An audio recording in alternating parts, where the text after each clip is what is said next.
São Paulo, então, há pouco mais de 100 anos atrás, o que nós vemos hoje é uma produção teatral, se não vasta, bastante multifacetada, bastante diversa e articulada aí de uma maneira muito interessante e distinta, né, do que acontece em outros locais do Brasil. Há uma crítica sempre muito grande em torno dessa abordagem, que quando vai falar sobre teatro brasileiro, sempre estejamos centrados aqui no circuito de São Paulo, Rio de Janeiro, ou de algumas capitais, né? Hoje, Belo Horizonte, Salvador, e até outras mais distantes, né? Como Manaus, ah, que tem aí uma, né, Curitiba, Porto Alegre, né? A produção cênica brasileira é uma produção que mereceria assim uma fala que desse conta, né, de todos esses Brasis que existem no Brasil. Mas nós vamos falar de nós aqui, né, de perto de nós, então eu não me sinto constrangido por tomar essa experiência como uma experiência que nos toca de perto, nós podemos, né, vivenciá-la e estamos mergulhados nela, né? Eu praticamente estou, e eu sou, como eu disse no início, dramaturgo que fez parte de uma geração que a partir dos anos 90, particularmente aí uh, com a experiência de teatro de grupo emergindo a partir dos anos 90, se se caracterizou por um tipo de produção que nós chamamos de produção em processos colaborativos, né? E eu uso isso de novo no plural, porque a ideia do que seja um processo colaborativo deve ser percebida em sua variante nas diversas formas de organização possíveis para processos colaborativos, né? Então, existem grupos que têm a presença de um encenador muito forte, muito marcante, e essa presença ela acaba definindo o que seja processo colaborativo num grupo, por exemplo, como o Teatro da Vertigem, em que isso se tornou uma marca muito forte, até porque o Antônio Araújo, que é o diretor de teatro lá, é, ele escreveu uma tese de doutorado discutindo, né, os assuntos do processo colaborativo, e isso fez com que a ideia de processo colaborativo tenha sido muito assimilada e aproximada da experiência do teatro da vertigem. Mas nós sabemos que muitos grupos trabalham com experiências em processos colaborativos muito diferentes. Por exemplo, a Companhia São Jorge de Variedades, que é uma companhia que nasceu formada por atores, e são basicamente atores que se transformaram em diretores e que se revezaram no papel de diretores nos diversos espetáculos da Companhia São Jorge. O que nós vamos ter ali como ideia de processo colaborativo é alguma coisa muito diferente do que nós vamos ter lá no Teatro da Vertigem, e que tem uma mão forte de um encenador, né? É... Ao passo que na Companhia São Jorge de Variedades nós não temos essa mão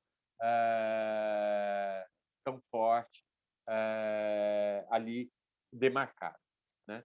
E mas, se nós queremos compreender um pouco o que nós chamamos de processos colaborativos, nós vamos precisar compreender assim o movimento geral da história do teatro recente no Brasil, para nós darmos conta da importância que essa organização tem, e aí então possamos falar na sequência do movimento Arte contra a Barbárie e depois a constituição aí de leis, né, na cidade de São Paulo que dão conta de processos de criação e pesquisa continuada em uma perspectiva que não seja a perspectiva da produção comercial, né? Então, há um contexto que gera isso, né? Então, se nós vamos à história do teatro no Brasil, e se nós lemos, por exemplo, os relatos do Sabato Magaldi no Panorama do Teatro Brasileiro, ou se nós lemos o professor Décio de Almeida Prado, né, nas histórias do teatro brasileiro que ele escreveu, os diversos, né, autores ligados ao teatro brasileiro, o que nós vamos encontrar como uma definição do que seja o teatro no Brasil é sempre uma perspectiva que bebeu em fontes eurocêntricas e que define o teatro brasileiro nos moldes daquilo que a experiência francesa legou ao teatro ocidental, né?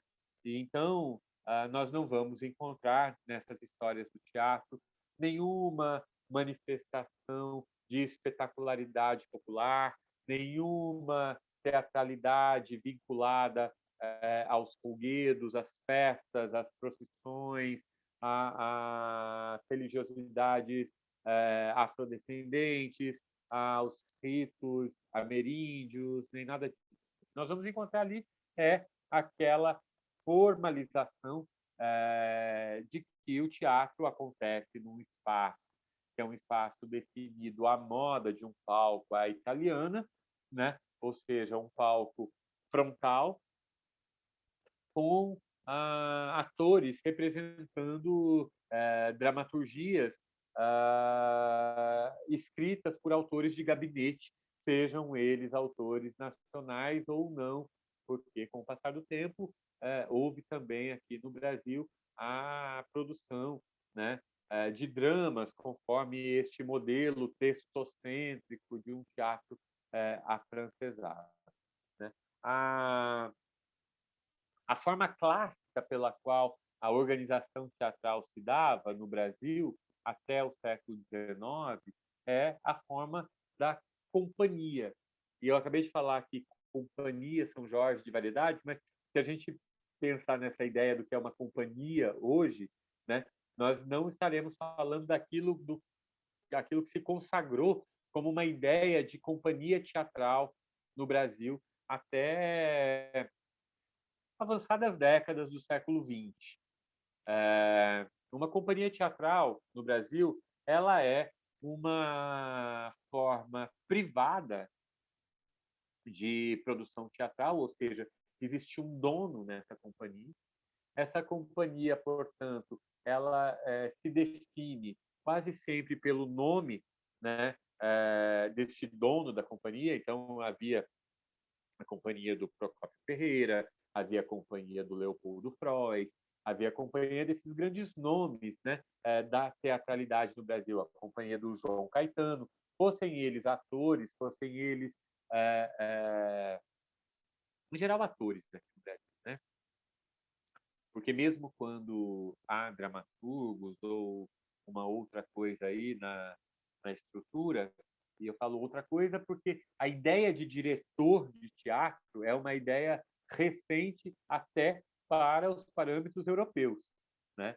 Nós temos os primeiros encenadores modernos, né? Essa função de diretor de teatro a partir de 1880, 1890, na Europa, né? Então, nós não tínhamos esse papel definido com a forma moderna que nós conhecemos. Então, se vocês imaginam que o teatro sempre foi um teatro feito por moldes realistas, dirigido por alguém centralizador, etc., né? Estamos muito enganados. Isso que nós chamamos de teatrão, hoje em dia, é uma forma moderna, né? De criação teatral, uma forma relativamente recente, que emerge no fim do século XIX, na Europa, porque até então, quem ocupava esse papel de organizador do Hum, fenômeno teatral é uma figura que não é um diretor de hum. teatro e nem um encenador, ele é um ensaiador.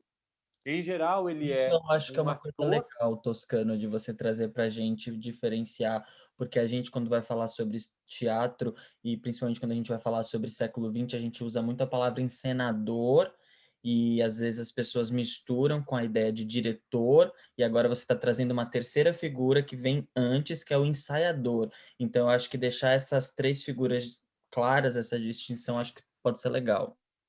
Tá bem, tá bem. Então, até na Europa, ah, em fins do século XIX, portanto, 1880, essa figura organizadora do fenômeno teatral era esse ensaiador. Quem é esse ensaiador?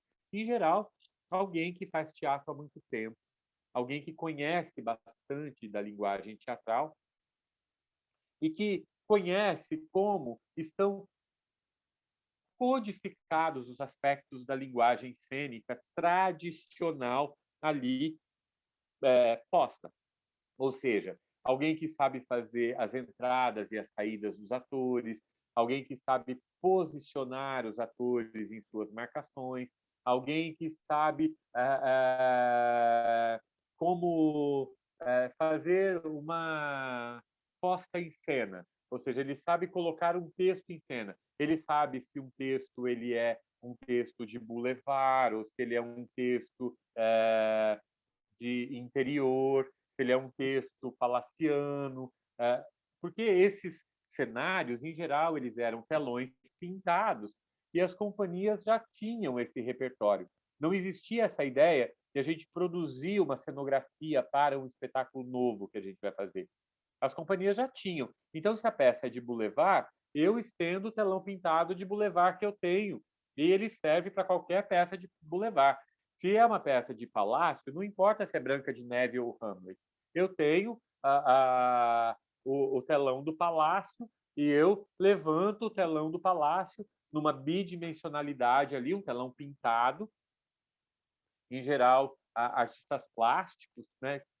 Depois, aqui nos modernismos, né? Nos ismos das vanguardas, artistas plásticos mais experimentais vão dar conta de problematizar essa ideia do telão, mas em geral é um telão figurativo, né?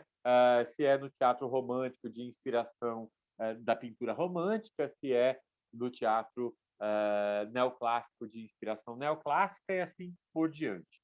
Né? Então, o ensaiador é esse sabedor da organização da forma teatral. E a própria linguagem ela tinha códigos muito demarcados. Né? Eram conhecidas as famosas 5 marcações clássicas, ou seja, a entrada pela direita, a entrada pela esquerda, a ida ao proscênio, a permanência no ponto da estrela. E esse ensaiador sabe onde o ator tem que estar nessa organização de marcações. Então, não há essa ideia de experimentação. A primeira vez que esse termo experimental vai aparecer na história do teatro na Europa é com um texto do Émile Zola, fins do século XIX, num texto chamado O Romance Experimental e o Naturalismo no Teatro, já numa época em que está nascendo o teatro realista e naturalista. Então, o ensaiador ele tem esse papel de organizador. Eu mesmo, há uns anos atrás, me chamaram para dar umas aulas num festival lá em São José do Rio Preto para grupos de teatro na cidade. E o grupo mais antigo da cidade era um grupo que, quando a gente começou a ler a peça juntos que eles iam montar, é... tudo bom, Regina? A gente começou a ler a peça juntos e a pergunta que eles fizeram foi: mas essa é uma peça de que cenário? Né? E eu não entendi o que eles estavam perguntando, mas eles estavam perguntando porque, quando eu voltei do almoço, já estava estendido o telão do que eles entenderam que era o telão mais adequado da cenografia com a qual eles iriam trabalhar. Né? Então, isso é uma codificação, são códigos muito arraigados, muito definidos nesta prática de teatro até o fins do século XIX, quando o teatro é profundamente textocêntrico, ou seja, o texto é o centro do fenômeno teatral, o autor é a figura mais importante, o autor é o verdadeiro artista, né? É aquele que se confunde com a figura de um literato, ou seja, ele escreve literatura dramática naquele momento, ele não escreve dramaturgia. Né? Hoje, quando nós trabalhamos com dramaturgia, nós escrevemos dramaturgia não verbal, por exemplo. Nós podemos constituir, né, dramaturgia da dança, nós podemos constituir dramaturgia da performance, nós podemos falar de dramaturgia em uma perspectiva muito amplificada. Né? A dramaturgia do ator, a dramaturgia do espaço, e assim por diante. Né? Naquele momento, o dramaturgo ele é um escritor de gabinete que escreve a sua peça e compartilha essa peça com um grupo de teatro. E se vocês forem ler aqui no Brasil, por exemplo, as memórias do Leopoldo Trois, que é um grande ator brasileiro do século XIX, ele vai descrever da seguinte maneira a lógica da companhia teatral. Ele era o dono da companhia teatral. Ele trabalhava da seguinte maneira: quando ele percebia que o espetáculo já estava com pouco público, estavam perdendo público, ele resolvia, então, trocar o repertório, mudar o repertório, montar uma outra peça. Veja que ele, como dono da companhia, toma essa decisão sozinho, de maneira absolutamente solitária e de modo absolutamente vertical. Ele é quem escolhe qual é o repertório, porque ele é o dono da companhia, é ele quem é o responsável por isso. Então, ele escolhe que texto que ele vai montar e ele, então, convida. Então, no domingo terminou a temporada anterior, na segunda-feira já estão reunidos os atores ali para ler o texto juntos. Né? Que texto é esse que vai ser montado?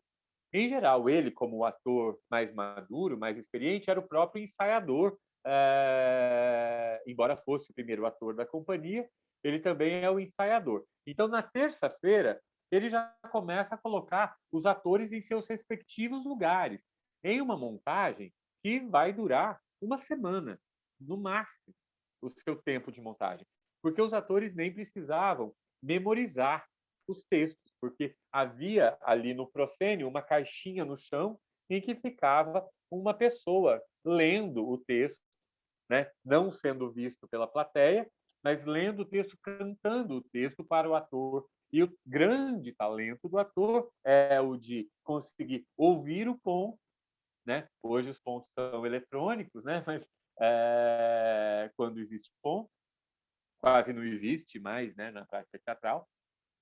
Mas ele, o ator é aquele que tem a potência da eloquência. E ele fala muito bem aquele texto e compartilha com todo mundo as emoções daquele texto. Então, na terça-feira, ele já resolveu como que é a organização, como são feitas as entradas e saídas, já tem o cenário pronto, os atores já vinham com seus figurinos, porque os atores eles tinham papéis definidos. Né? Então, a primeira dama galante era sempre aquele grupo de atrizes que fazem a primeira dama galante. Se você é uma cômica, você não vai ser a dama galante. Se você é o galã, você não é o ator cômico. Né? Então, o aspecto físico dos atores também definia que tipo de personagem cada um fazia, cada um já era especialista na sua área. Né? Então, os atores sabiam como fazer uma primeira-dama galante, e os textos tinham o papel da primeira-dama galante, e assim por diante, né? Ou de um galã cômico, ou, né? Existem esses híbridos também, e cada ator é especialista numa coisa. Bom, na quarta-feira, o Leopoldo Freud já tinha escolhido qual é o papel que ele ia querer. Então, ele dispensava um dos atores que ele ensaiou na terça, pagava a diária e pegava para si o papel para, na quinta-feira, estrear o espetáculo. Então, a ideia de companhia no teatro brasileiro vem dessa tradição do século XIX. Então, João Caetano, Leopoldo Freud, o Procopio Ferreira, toda essa galera trabalhava dentro, mais ou menos, desta lógica, que é uma lógica bastante verticalizada na articulação dos poderes de decisão. Quem é que toma qual decisão ali? Né? O dono da companhia e ponto final. No final do século XIX, lá na Europa, sobretudo quando as questões da Revolução Industrial vão ficando mais evidentes e a necessidade de representação de questões sociais novas, urbanas, com uma perspectiva de linguagem modificada pelas exigências dadas pelo olhar fotográfico, porque a fotografia também tinha surgido e mudava os parâmetros da verossimilhança. Então, com o surgimento de um teatro realista, naturalista, no fim do século XIX, surge também a necessidade de uma definição de linguagem com novos parâmetros, que são os parâmetros desse teatro realista. É quando surgem os primeiros encenadores modernos, né? As primeiras figuras responsáveis por criar elementos de linguagem teatral que vão dar conta de articular problemas que são problemas vindos desses novos textos de grandes autores teatrais, como Ibsen, como Strindberg, como Chekhov, como os autores que estão trabalhando já questões apoiadas por princípios que são princípios científicos, apoiados, né, pelo surgimento da psicologia, pelo surgimento da sociologia, pelo surgimento da antropologia, com novos métodos de construção que fazem com que as personagens escapem dessa figuratividade tão demarcada como tipo cênico, né? Então, os textos realistas trazem a necessidade de um estudo das personagens e de uma caracterização que esse modo da companhia e dos ensaiadores já não vai dar mais conta. É por aí, por essa década, que vão aparecer encenadores como André Antoine, como um pouquinho depois o Konstantin Stanislavski, o André Antoine na França, Konstantin Stanislavski na Rússia, né? E o próprio Stanislavski vai trazer, então, a ideia da elaboração de um método teatral, um método para o ator, um método através do qual o ator possa estudar as minúcias psíquicas dessas personagens que agora têm uma existência que pretende estar mais enraizada no jogo social como um ser humano complexo. Então, também, as exigências para a encenação passam a ser de outra ordem, né? Não dá para a gente fazer uma peça do Gorky como a Ralé, que trata da vida dos miseráveis que moram nos cortiços da Rússia, e ter os códigos teatrais do teatro romântico, ou seja, com aqueles ouropéis em volta do palco, com aquela cortina de veludo e com aquele telão pintado.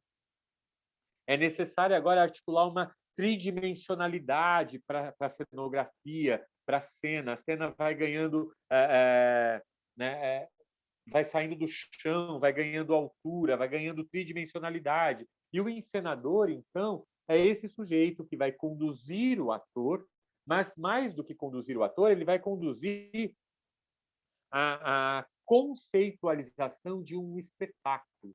Então, como deve ser a construção de um figurino, de um cenário, de uma trilha sonora ou de aspectos da sonoridade. E muitas vezes esses aspectos da sonoridade não eram tão óbvios, né? O Stanislavski tem uma história que ele conta numa carta dele, numa montagem, em que ele precisava de uma cena longa de silêncio no palco. Mas ele punha os atores em silêncio e a sensação que ele tinha era que o palco era muito barulhento, que o palco fazia muito barulho, ele escutava barulho na cena. Então, ele não sabia como criar esse signo que fosse o signo do silêncio. Então, ele pôs uma orquestra sonora de barulhos de sapos coachando. E essa sensação dos sapos coachando ao longe é que davam a leitura sonora, né, do silêncio. Então, ele fazia barulho para criar silêncio. Você vê que são encenadores aqueles que estão compondo princípios da linguagem cênica, trabalhando já num campo simbólico, num campo iconográfico, né? Num campo indicial, de elaboração de elementos da linguagem cênica, né? Então, vão surgindo essas figuras que continuam trabalhando, muitas vezes, em companhias, né? Com essa mesma organização vinda do século XIX. Mas o século XX, com o passar do tempo, vai, aos poucos, criando problemas nessa junção de pessoas que é o tal do grupo teatral. O próprio Stanislavski, ele tinha que fazer esforços grandes para lidar com a equipe de trabalho dele, que era uma equipe grande. E ele que pretendia fazer processos mais longos de criação, e não nos iludamos, processo longo de criação para o Stanislavski era sonhar ter 22 ensaios, o que para nós hoje é uma quantidade exígua de ensaios, assim, não é nada. Nós ensaiamos processos longos, de muitos meses, às vezes anos, né, de criação.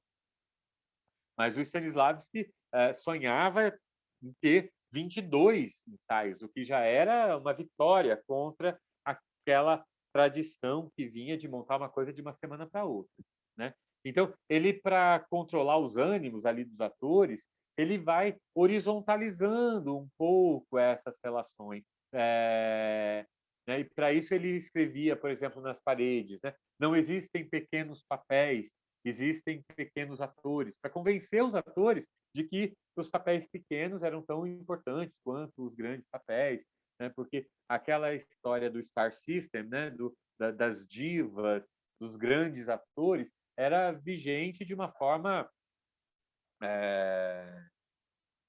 indiscutível, né? Então, as grandes atrizes, a Eleonora Duse, a Sarah Bernhardt, a Ellen Terry, eram as grandes divas do fazer teatral, né? E aqui no Brasil, o Procópio Ferreira, o João Caetano, o Leopoldo Freud, né? São os grandes divos, né, da prática teatral. Mas, quando nós vamos trabalhando essas exigências do campo da linguagem, vão nascendo outras questões, outras discussões que se tornam importantes. E o teatro vai deixando de ser este entretenimento para a vida burguesa, daqueles que querem, então, se divertir numa noitada, e passa a ter o comprometimento de instauração de um debate de dimensão socioeconômico-política, né? Então, queremos discutir no teatro questões pungentes. E o ator, quando ele é solicitado a isso, ele é solicitado a ser também um criador. Então, de pouco em pouco, essa ideia do ator como um criador vai se tornando uma nova faceta, né, possível para o ator. Aqui no Brasil, particularmente as práticas de teatro de revista, das comédias musicais, né, faziam com que o ator ele fosse um exibicionista, né? Ele fosse um virtuose da cena e nem sempre se exigia que ele tivesse, né, um papel de relevância no pensamento, na capacidade crítica, né, de elaboração do pensamento. Mas, com o passar do tempo e com o surgimento de agrupamentos teatrais, de grupos teatrais que vão trazendo a hipótese dessa maior horizontalidade, porque, veja, a partir dos anos 40, 50, vai se formando no Brasil, depois do Estado Novo, uma classe média, que é uma classe média que tem aí participação nas lutas sociais. Algumas dessas pessoas começam a frequentar a universidade pública, a ter uma formação em ciências humanas, né? Muitos desses artistas vão estar ligados à universidade, e a universidade é um território de aguda reflexão crítica, né? Então, veja, essas pessoas querem exercer um papel crítico no mundo e como que elas vão poder continuar sendo aqueles peões da fábrica no processo de criação teatral? Porque a companhia teatral ela era basicamente como a fábrica, né? O ensaiador era o capataz, o dono da companhia era o empresário e o ator era o peão, o trabalhador, o faz tudo e que não toma nenhuma decisão. Então, conforme a formação sociológica e crítica vai ganhando importância na prática teatral junto aos atores, eles também passam a questionar este lugar, né?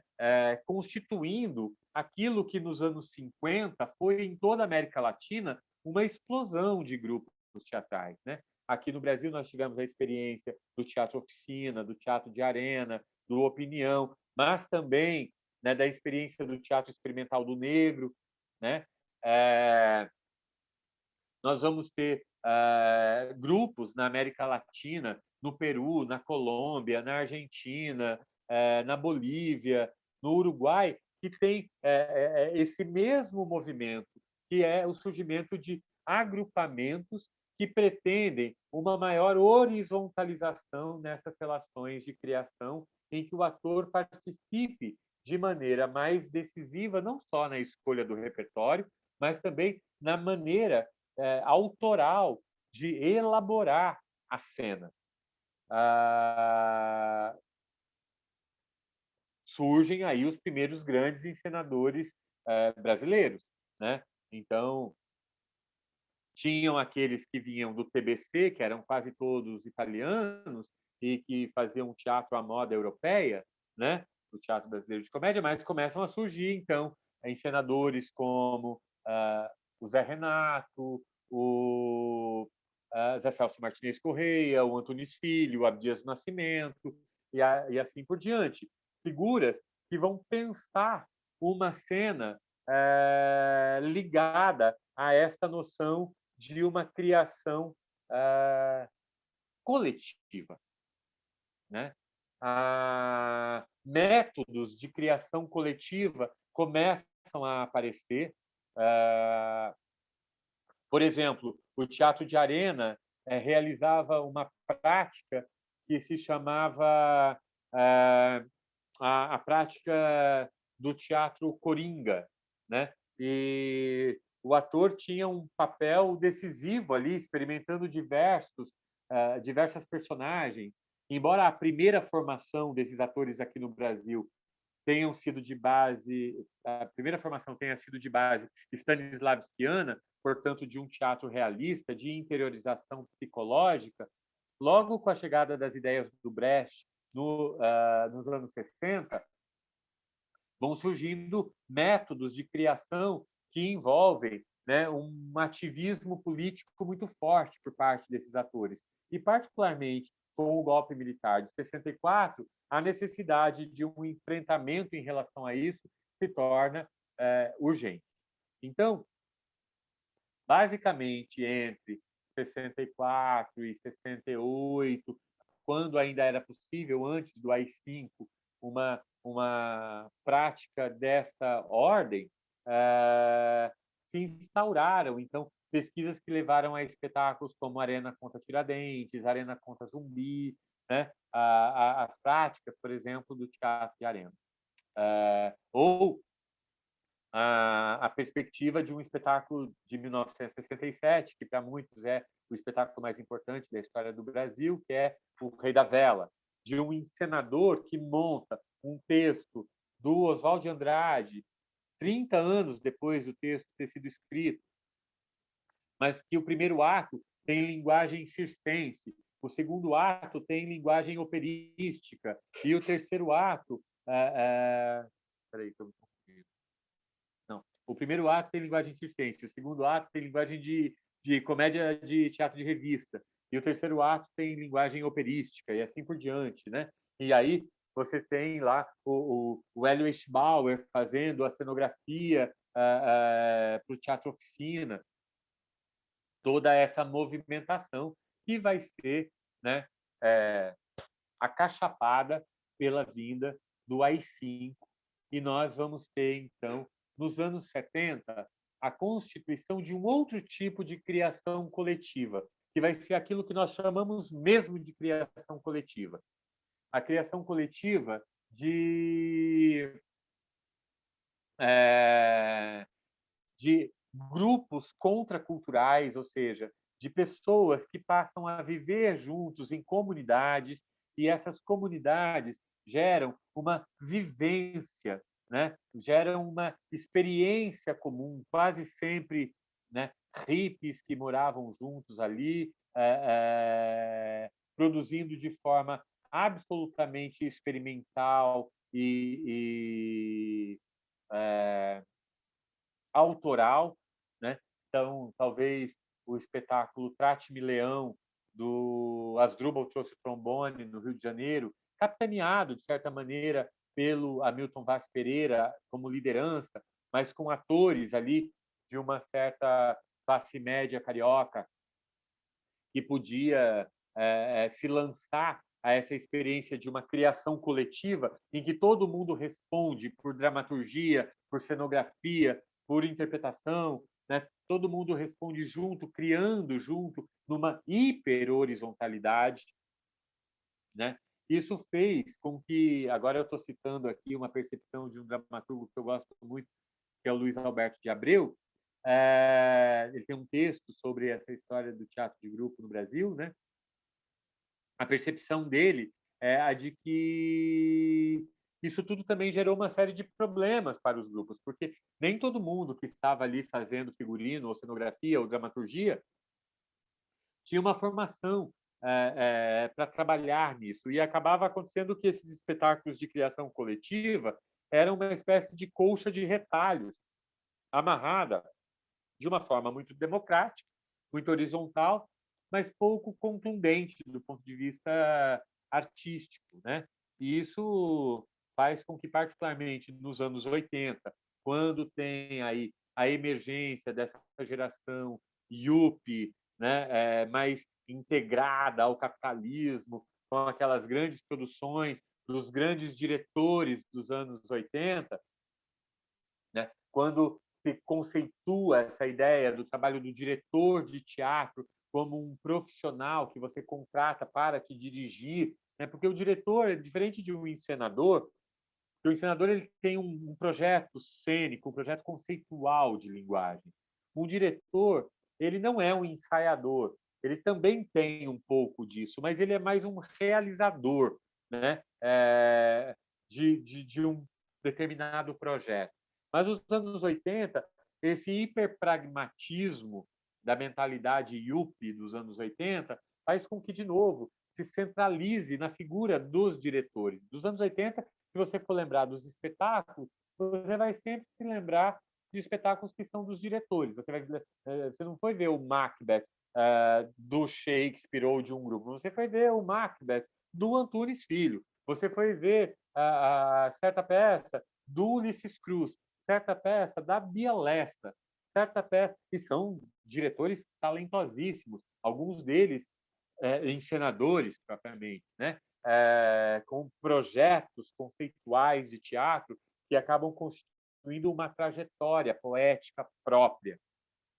Mas, de novo, o ator fica nessa posição de marionete nas mãos do dono do palco, que é esse grande encenador. Talvez a figura caricatural, embora muito talentosa, disso seja o Gerald Thomas, né? Aquele sujeito que é o dono do espetáculo, é o cara que desenha, ele pinta, né? A dramaturgia dele é uma série de croquis que ele mostra aos atores, e os atores realizam aquela imagem, que muitas vezes nem eram dele, né? Eram da Daniela Thomas, mas, bom, não vamos entrar nessas discussões.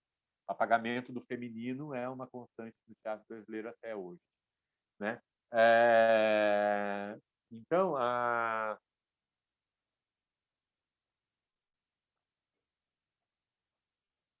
havia, numa geração de atores muito jovens, que também estavam agora na universidade, se formando em cursos de interpretação, um desejo de retomar esse lugar próprio da autoria, né? Como um autor, perdão, como um ator criador em um espetáculo, compartilhando essas experiências. Havia o trauma da criação coletiva, que era recente, ali dos anos 70, né? Que havia espetáculos incríveis vindos da criação coletiva, mas também havia o trauma daquela coisa informe da criação coletiva que tinha sugado contundência, né, dos espetáculos. Enquanto os diretores dos anos 80 tinham vindo com total contundência nas suas proposições, mas uma espécie de um apagamento da presença do ator criador. Então, havia uma geração ávida por constituir um equilíbrio nessas proposições, né? Então, agrupamentos de teatro no início dos anos 90, e aí foi quando eu comecei a fazer teatro, então eu sou dessa geração e sempre trabalhei, né, nesse contexto, principalmente como dramaturgo, é que começam a nascer as ideias ligadas aos processos colaborativos, que, desde o nome, já se chamam colaboração. Uma ação de trabalho partilhado. Mas esta ação de trabalho partilhada é, é uma ação que tem muito mais horizontalidade nas relações, mas não quer abrir mão daquilo que se conquistou nos anos 80, porque os grandes cenógrafos dos anos 80 ensinaram muito sobre cenografia. Os grandes iluminadores dos anos 80 ensinaram muito sobre iluminação.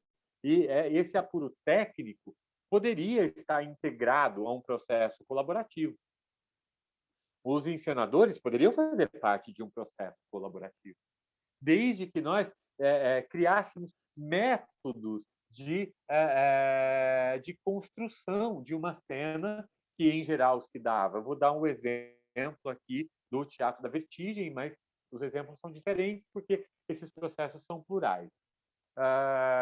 O Teatro da Vertigem era uma meninada, uma moçada de 20 e poucos anos, que tinha em comum o fato de estar saindo da universidade, formados como atores, querendo constituir um espaço de voz própria,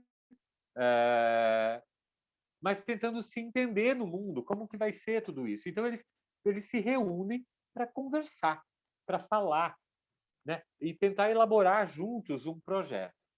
E resolvem elaborar juntos esse projeto a partir daquilo que eram as experiências comuns entre eles. E aí eles falando sobre si, seus relatos, suas vidas, chegam então à conclusão de que a maior parte deles, se não todos, vinham de famílias católicas e estas famílias católicas, em algum momento, tinham obrigado a que eles fossem um tanto dissidentes dos costumes dessas famílias, porque tinham rompido com aqueles valores para ir fazer teatro, mas que guardavam a necessidade de uma compreensão mais profunda dessa experiência.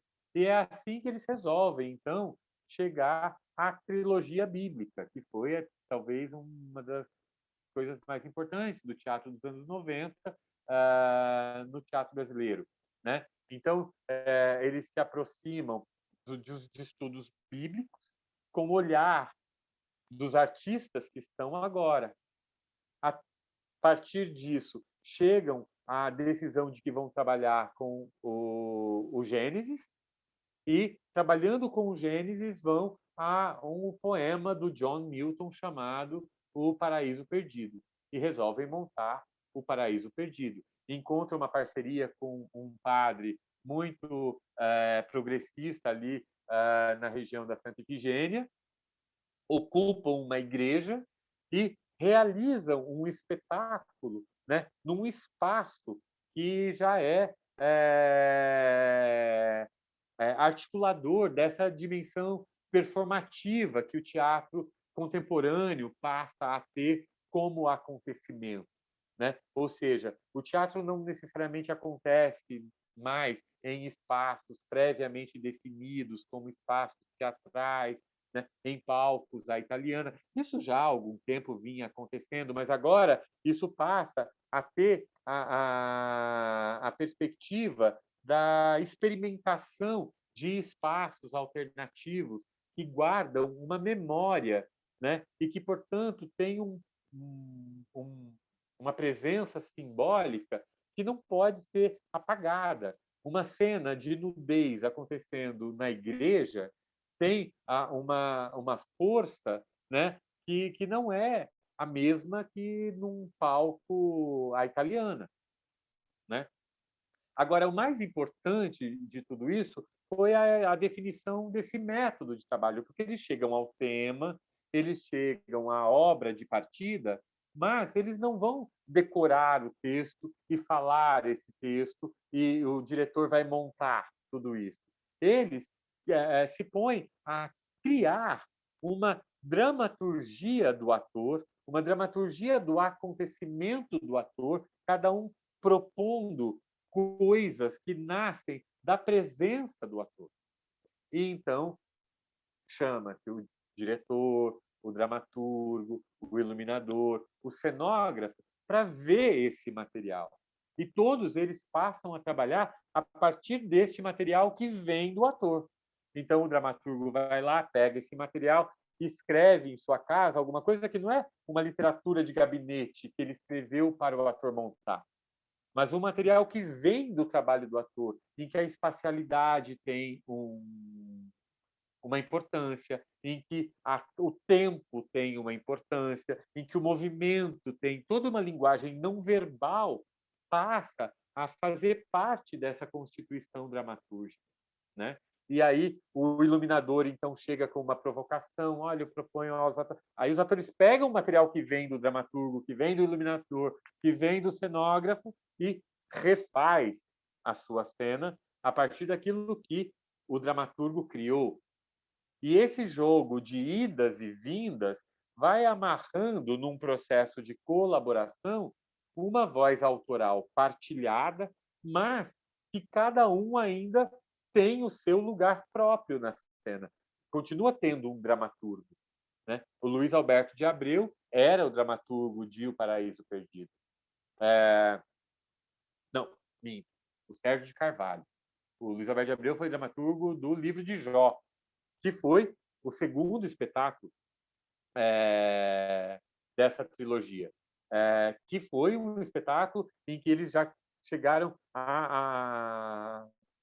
as narrativas de Jó, do livro de Jó, como uma metáfora àquela experiência brutal, né, de uma outra pandemia que nós vivemos, né, naquele momento, que era a de AIDS, né? E, portanto, o espetáculo acontecer num hospital com aquele cheiro do hospital, com aquela memória da doença. Isso tudo tem uma importância tremenda, né, para a constituição deste jogo no processo colaborativo. O que vai, então, nos levar ao terceiro espetáculo deles, que foi um espetáculo que se chamou Apocalipse 1.11, que foi com o texto do Fernando Bonassi, mas que, mais do que uma discussão sobre o Apocalipse, era uma discussão sobre o Apocalipse do país. Né? Então, tinha acontecido dos 111 mortos, né, no Carandiru. Então, o Apocalipse 1.11 acontece em um presídio, e aquelas memórias inscritas na parede, aquela sensação. Eu me lembro de a gente entrar no espetáculo, as portas se fecharem atrás de nós, e nós temos uma sensação ali que não é uma sensação comum no teatro. Né? Então, essa exploração do site específico, ou seja, do local específico para a cena, começa a ser um jogo próprio dos processos colaborativos. A Escola Livre de Teatro de Santo André, que é criada mais ou menos nesse momento, e eu comecei a trabalhar muito menino lá, tive essa sorte de cair de paraquedas lá com um professor, e fiquei 18 anos lá. Né? A Escola Livre de Santo André, ela sempre trabalhou nessa perspectiva dos processos colaborativos, porque esses artistas todos estavam envolvidos em procedimentos de formação de atores lá na Escola Livre. Então, naquele primeiro momento, né, naquela primeira safra, vários grupos trabalharam com processos colaborativos, até o Grupo Galpão de Belo Horizonte trabalhou com processo colaborativo, com textos do Luiz Alberto de Abreu também. Mas o Núcleo Bartolomeu de Depoimentos, a Companhia São Jorge de Variedades, a Companhia do Latão, o Teatro da Vertigem, uma série de grupos começa a trabalhar nessa perspectiva, que é a perspectiva de uma pesquisa continuada, e de uma pesquisa em que o processo tem importância. Veja, a gente chama de processo colaborativo. Companhia do Latão, sem dúvida. Então, não estamos falando mais de resultado. Não estamos falando de uma teatralidade pautada pela busca de resultados, mas pela organização ética e estética de um processo de criação. Né? Então, muitas vezes, a gente vai assistir a espetáculos desses grupos e a trajetória do grupo fala muito fortemente, né? Para que nós possamos compreender aquela criação. Né? Não é o espetáculo em si mesmo como um resultado que vai dar conta da compreensão de tudo isso. Então, essas pesquisas continuadas geraram a necessidade de um debate sobre a explosão desses grupos na cidade de São Paulo, porque começam a aparecer grupos de uma segunda geração e de uma terceira geração, né? Agrupamentos que se inspiram. E aí, naquele momento, naquele contexto, talvez nunca mais consigamos ter aquele contexto que foi um contexto da prefeitura da finada, da Marta Suplicy, quando havia ali a possibilidade de aprovação de uma lei, né, na cidade de São Paulo, visando o fomento de projetos teatrais de pesquisa continuada. Já vou nos grupos amadores, né? É uma história, hein? É uma história. Os festivais de teatro amador. Nossa, vamos embora.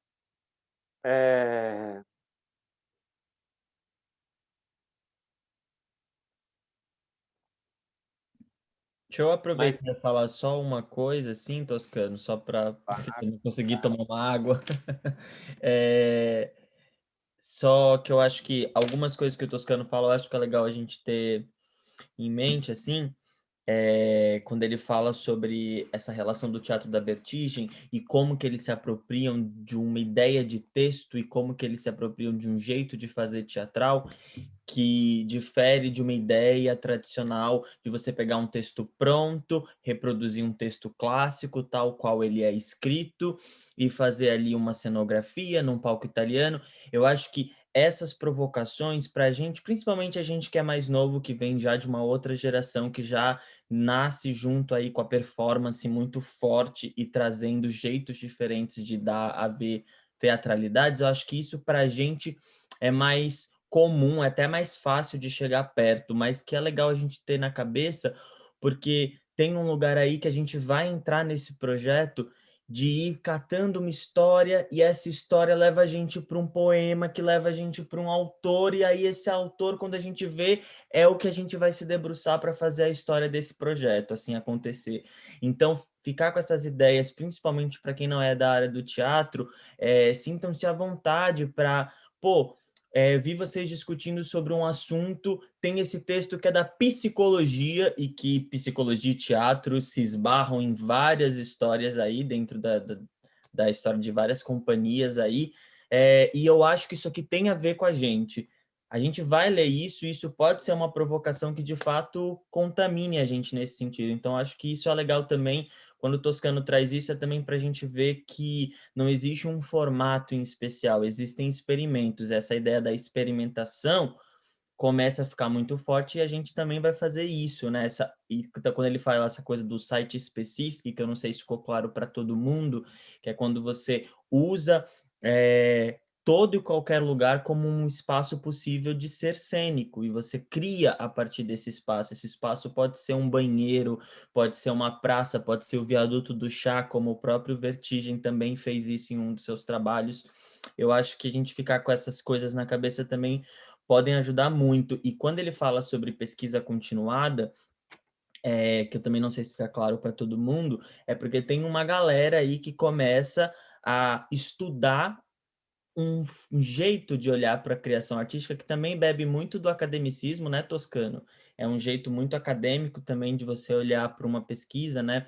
No sentido de que quando você vai estruturar uma pesquisa continuada, você pensa em hipóteses, você pensa em objetivos e você vai descobrindo coisas, porque é uma pesquisa, né? E eu acho que isso se encontra com a gente à medida de que a gente vai partir de um lugar que a gente não sabe para onde ele vai chegar, e que o produto final não, ou seja, a criação de um espetáculo não é o nosso objetivo principal, e sim essa relação, esse vínculo que a gente vai construindo com essas pessoas, com essas famílias.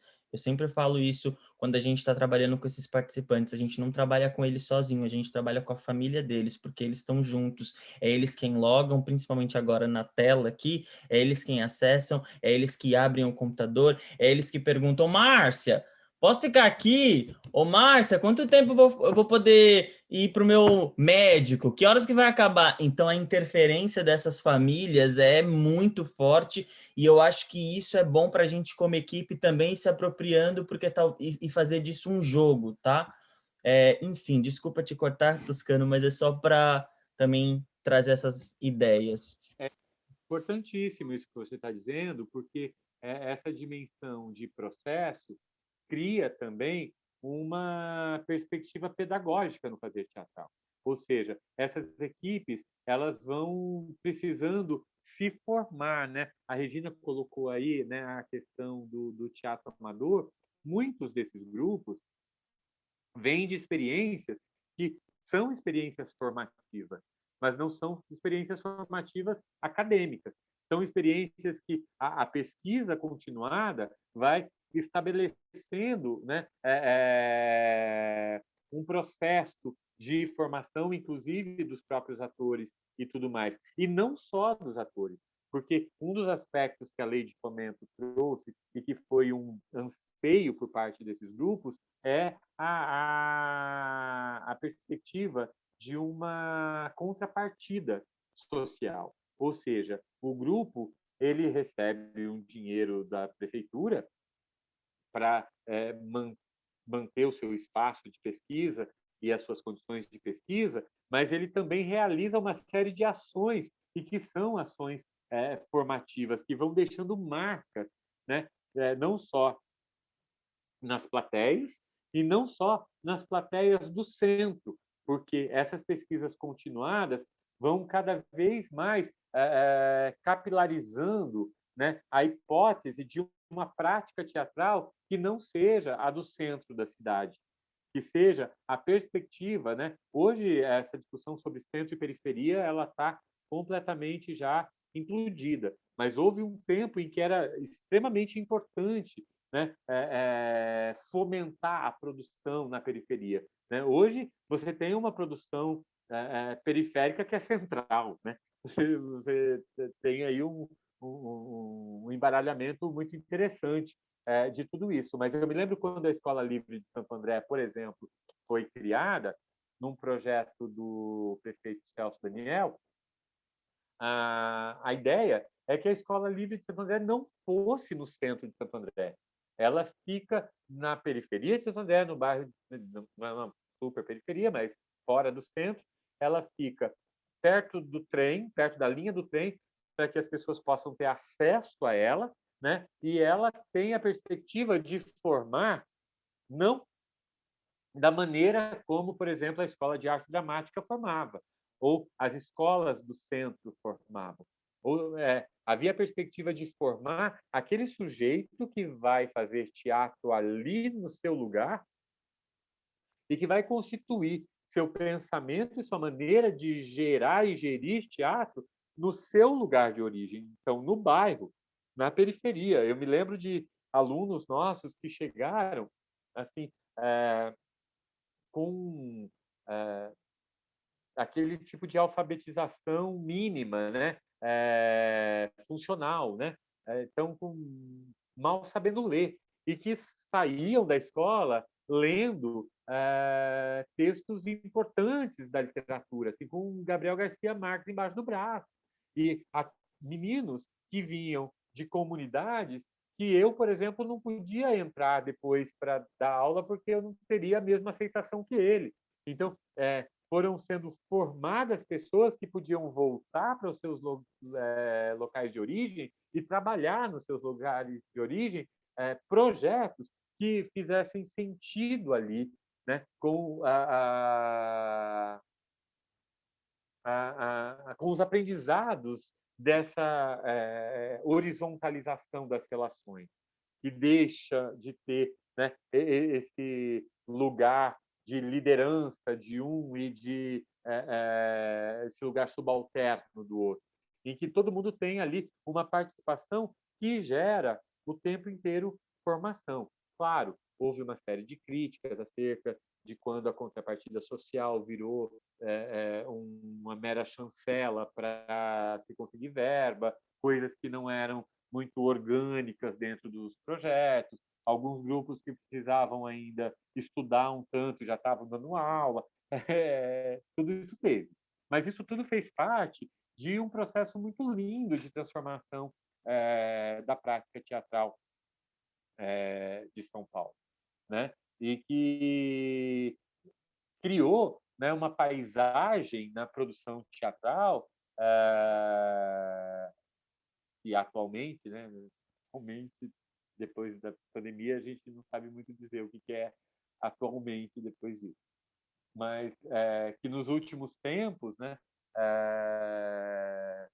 elaboraram aí uma perspectiva de prática teatral com muita liberdade, com muita diferença, né, abrindo espaço para discussões importantes que vêm aí, né, junto com as questões identitárias, com as questões raciais, com as afirmações das singularidades, com as ancestralidades e as discussões aqui na cidade de São Paulo, né, das aldeias indígenas que existem aqui no entorno da cidade, né? Em alguns lugares nem tão longe assim, né? Tem Parelheiros, mas tem aqui em Perus, tem tribos, né, que passam a conviver com prática de teatro, com gente de teatro fazendo teatro lá,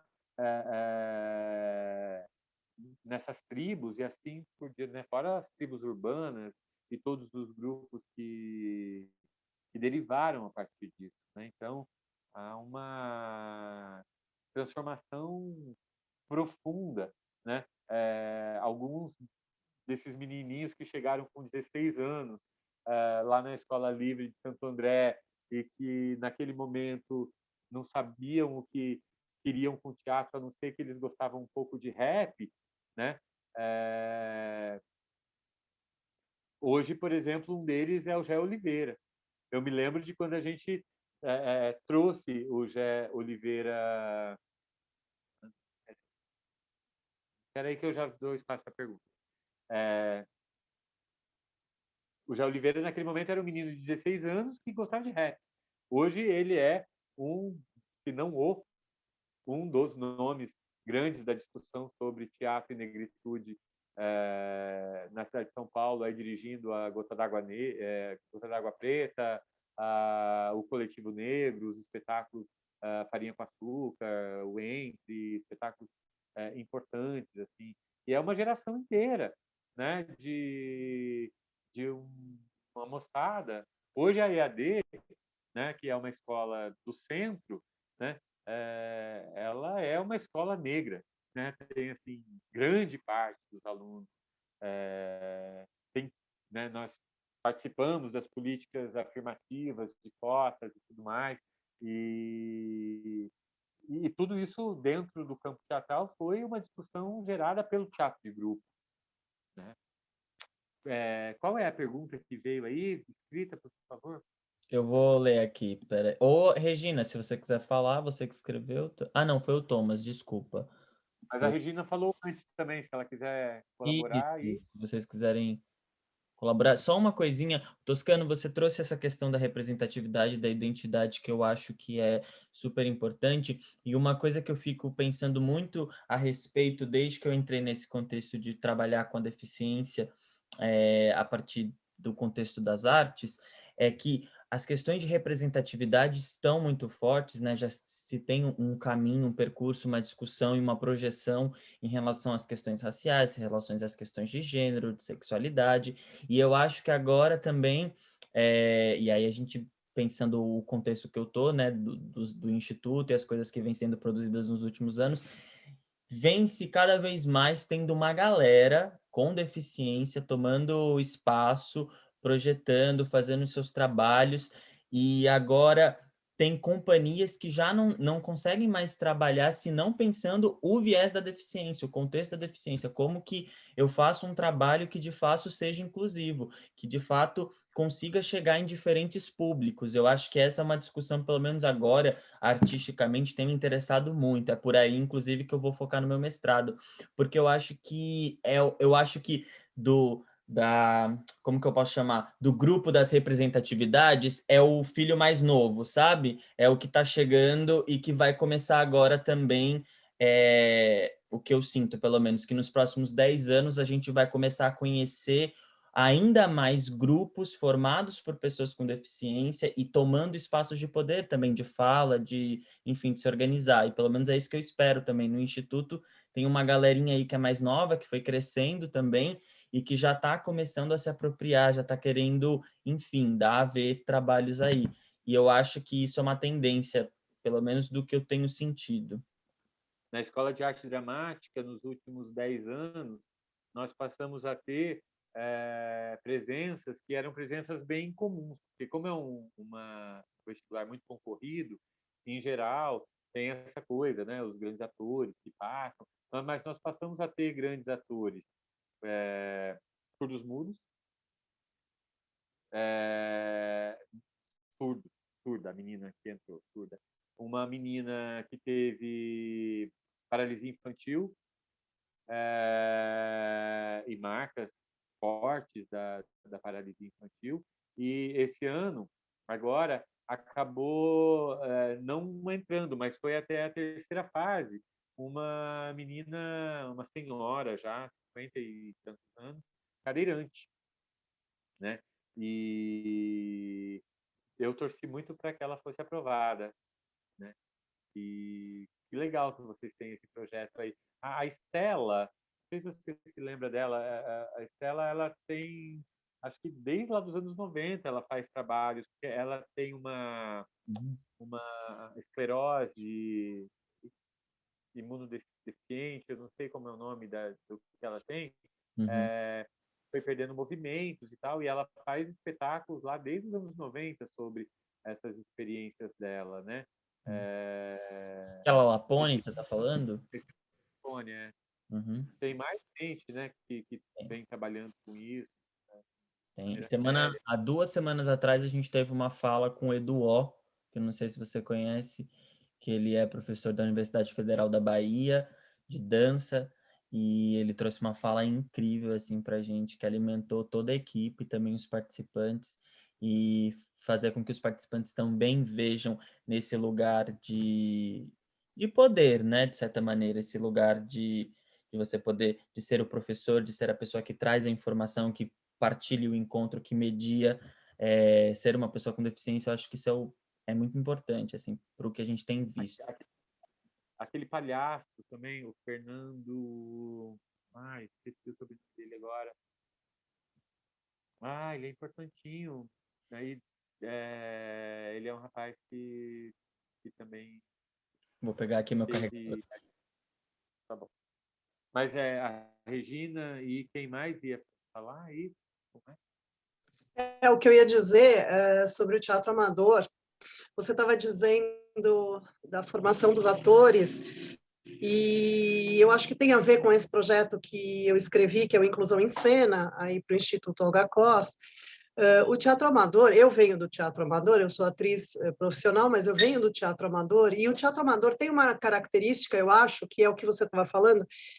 Quando a gente está na escola e começa a fazer teatro dentro da escola, que foi o meu caso, e vai para o teatro amador, o teatro estudantil, né, o que a gente falava nos anos 80, cada um vinha de um lugar e a gente tinha experiência zero em teatro, e eu acho que é uma coisa muito interessante que tem a ver com esse projeto, que é experiência em nada, e aí a gente aprende a fazer um pouco de tudo, né, no teatro amador. A gente aprende a atuar, a gente aprende a fazer figurino, a gente aprende um pouco a dirigir, aprende a afinar a luz, a gente aprende cenografia, aprende a montar cenário, aprende a fazer bilheteria, aprende a cenotécnica, aprende de tudo. Então, eu acho que é uma coisa muito interessante para a formação de atores, né?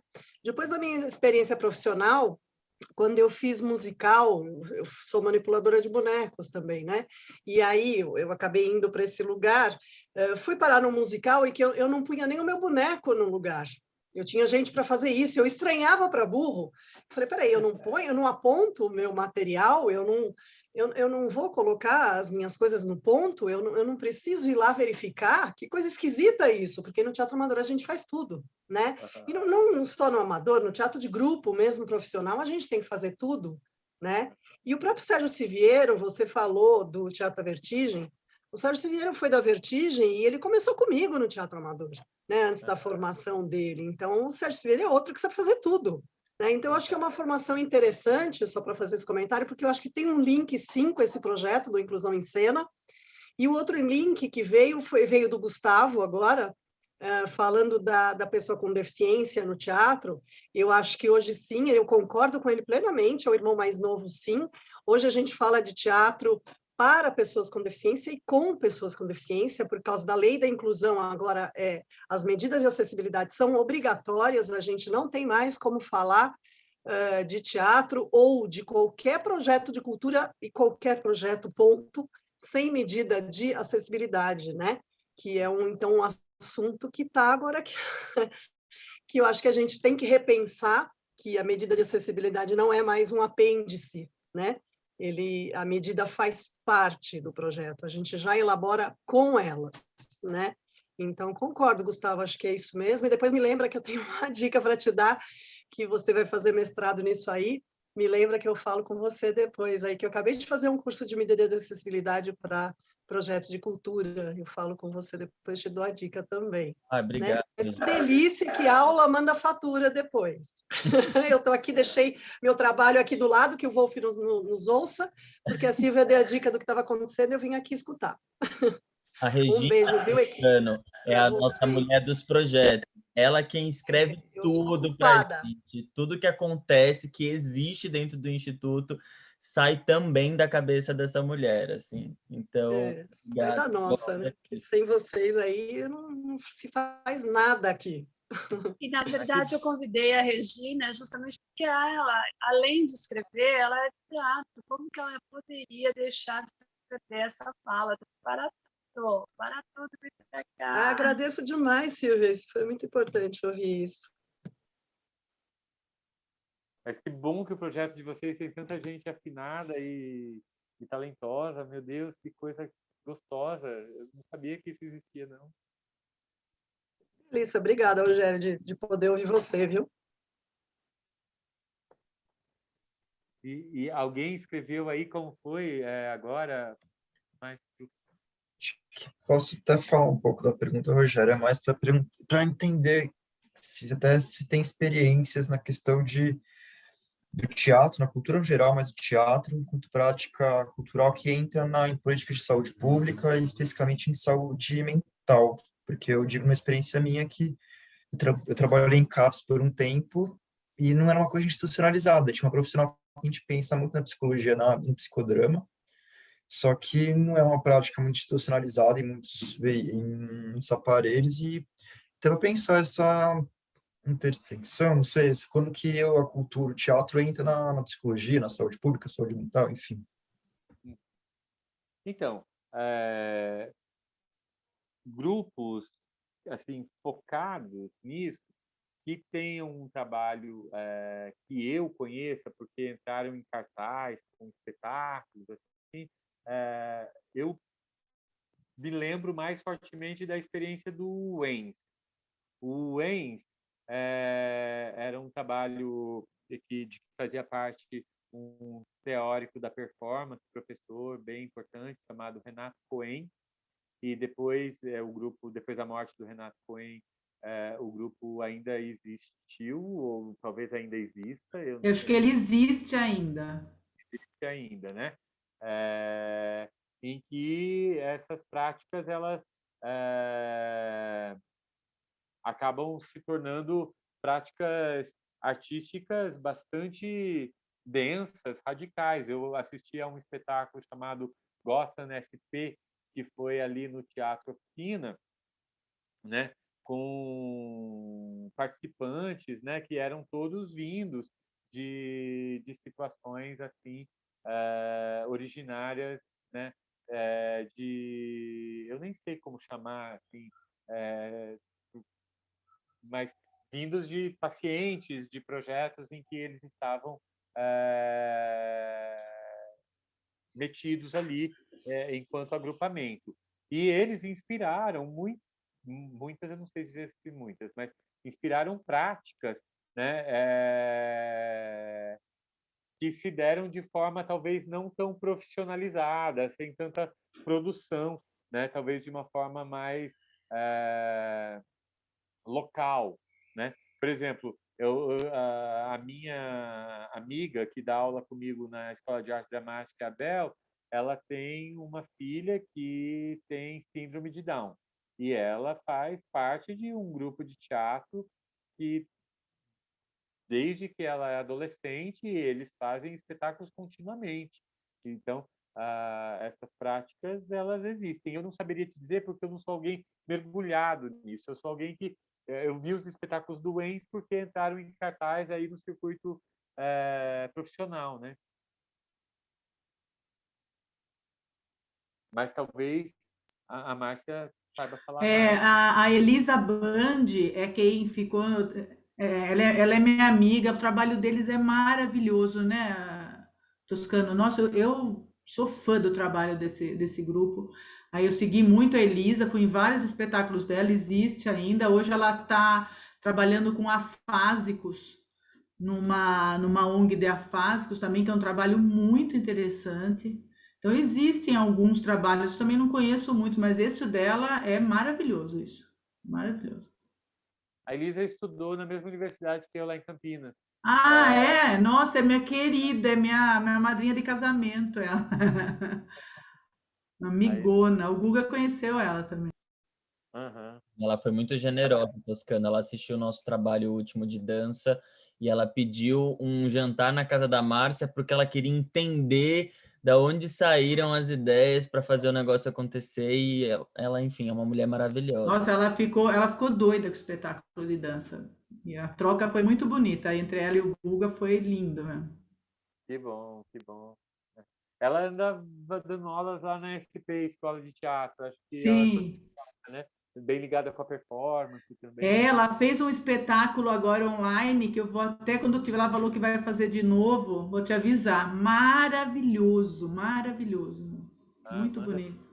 manda. Viva. Então, Tomás, não sei se eu pude responder tão generosamente aí a tua pergunta. Eu posso te dizer que existem. Agora, o dimensionamento disso, eu não sou uma pessoa suficientemente informada para poder te falar a respeito disso. Não, tá ótimo. Vocês deram vários nomes que eu vou correr atrás depois para dar uma procurada. Mas tá. O EN escreve-se com 3 E's no final. É U-E-I-N-Z-Z-Z. UENZ é o nome do grupo. O Peter estava lá também, né, que é um filósofo inclusive da PUC. É, isso. Você deve ter visto ele por lá, Thomas, com certeza. Ele tava envolvido, enfim. Eu fui colocando, conforme o Toscano foi falando, alguns nomes de companhias, principalmente para quem não conhece, poder pesquisar, né? Além do Teatro da Vertigem, Companhia do Latão, Grupo Galpão, que são referências que, enfim, trazem várias imagens que eu acho que para quem não tem esse repertório de imagens e de cenas, é super importante também e vai contribuir com esse processo. Então, deem uma olhada e a gente pode, inclusive, pensar nisso quando eu falei sobre essas tais formações continuadas, a gente pode trazer, de repente, algum espetáculo, dar uma olhada, discutir, falar alguns aspectos dele, ver o que a gente pode reproduzir enquanto exercício com esses participantes. Estou pensando aqui, Silvia e Márcia, de repente, quando você sugeriu, Silvia, de ter uma pessoa para a gente chamar mais na frente para falar com a gente também sobre isso, pode ser a Elisa, é uma ótima pessoa. É, eu ia sugerir ela, acho que vale a pena. Ela tem um trabalho bem legal mesmo. Não, acho ótimo. Vai por lado da performance também, né? É, Ah lá, ele achou já o link do EN. É 2 E's, né? Não 3. E a própria Regina Pessoa pode falar também, porque ela tem uma bagagem ímpar aí no teatro, que a gente acabou deixando passar. Então, gente, para falar, a gente conhece muitas, né? A própria Regina, a Marta, a Débora, olha, tem a gente começar a falar que só nesse pedacinho já tem um monte, mas legal. Bom, bem ligado da Elisa, que realmente ela é uma parceira aí, nossa. Tá certo, minha gente. Eu agradeço aí o convite que vocês me fizeram. Espero ter colaborado um pouco na abertura de janelas aí. Não sei quais foram, porque eu não sou alguém de dentro aí do projeto de vocês, né? E vim com essa missão aí de fazer algum tipo de arejamento. Espero que tenha sido produtivo e estou sempre aberto aqui a